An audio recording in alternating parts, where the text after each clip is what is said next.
Morning, everyone. Carol, me. You see, this one I want to talk about has to do with visa application in Nigeria. Because I saw a video of a lady yesterday on a page. Is it on today? Not or what? I'm not sure now. Yeah. So the lady in question was showing us how she received a passport back, and after opening it, a visa was denied. And I think it's a UK visa. And the reason I'm talking about this is because I am here in UK. What she said is, I think she applied for a student visa, and she said the school she wanted to come to in the United Kingdom, she had already paid all her money in full. And the school stated that that money is not refundable, right? Now, a visa was denied due to certain reasons, which I don't know. And I know visa, application money, generally they don't refund it, which to an extent, that is funny to me as well. Because I believe, first and foremost, if they don't approve visa, why not give them some of the money back? No, it is something that I still don't understand. Of course, you can say, because there's administrative charges, this, because of that, but at least some of it. Because, when it comes to all these advanced countries, you are dealing with third, how do they call the countries that are not as advanced now? Third world, yeah. Now, how come you don't put into consideration that a lot of these people that are applying for this visa, they probably have gone through a lot to put that money together? And to me, it's just unfair for you to say, okay, I'm denying you the visa to come to my country. At the same time, you are not going to get your money back. Come on now. That's one aspect. The second aspect is the fact that that lady said the school she applied to in the United Kingdom, they said the money once paid is not refundable. But in this situation where she has been denied a visa to come into the country, for her to go ahead and, go to that school, I think on that ground, that money should be refunded. That is my own, take on it. Because I'm thinking, how come she's going to lose the money for that, school she has applied to, the international student money she paid? Because obviously, she's not going to pay home student fee. And that is a lot of money for somebody living in Africa to lose. Not to talk of Nigeria. We know what people go through over there. I think this kind of laws and rules, they need to look into them. Because for someone like me, I had to sit back and think of it that, listen, we are not talking about maybe like £1,000 or £2,000 here. That is a lot of money for somebody in Africa. Do you know the conversion rate of our money, of pounds here compared to Africa? I'm doing this in English because I want everybody to understand what I'm saying. Naturally, a lot of my content, I do it in, Yoruba language. But this one, I want it to cut across. That is why I'm doing it this way, because I know authorities in the United Kingdom, they can come across this as well. And they are in position of power to change things.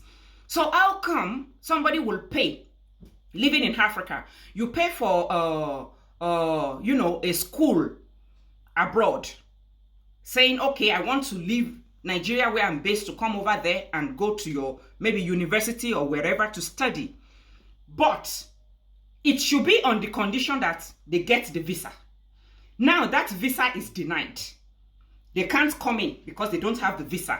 The money they have used to process that visa was never given back to them.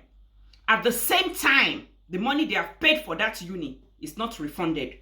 How come?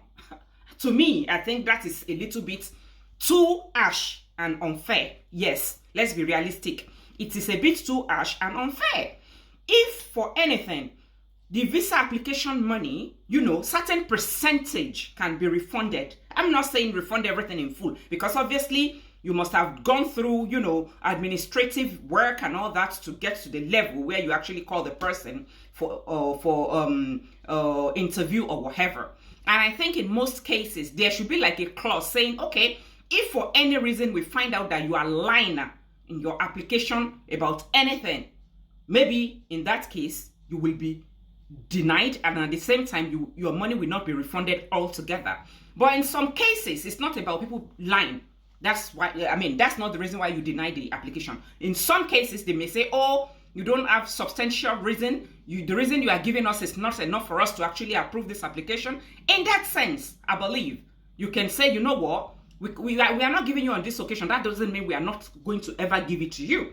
But you are being denied. Certain percentage of your money is going to be refunded. And based on that, I think that particular lady should be able to get the full refund for the money for that school or whatever university she has paid for. Why is that non-refundable? It's very, very strange to me. And I think it is something, the United Kingdom, government, and maybe African governments, don't let me say Nigeria only now, because I think it's applicable in all other African countries. They should look into it. They should look into it, because seriously, it is unfair. People go through a lot of hardship in those countries to come up with money, to even think of relocating or traveling. Not to say, okay, they are just going to lose it just like that altogether. Come on now. Because I looked at that video yesterday and I thought, why is that? It's just so unfair. And to an extent, at times, most of the time, they cannot even fight it. Most times when they are denied all these visas, they cannot appeal it. And they lose all their money. They have to start all the way from the scratch again. Seriously, for a lot of African people, they go through hell to come up with money. To even say, oh, they want to think of relocating or want to go to another country. Not to talk of losing all that money. I think, seriously, this should be looked into. And that's why I feel the need to actually do this video this morning. So at least when we start putting things like this out there, I think generally this can be looked into.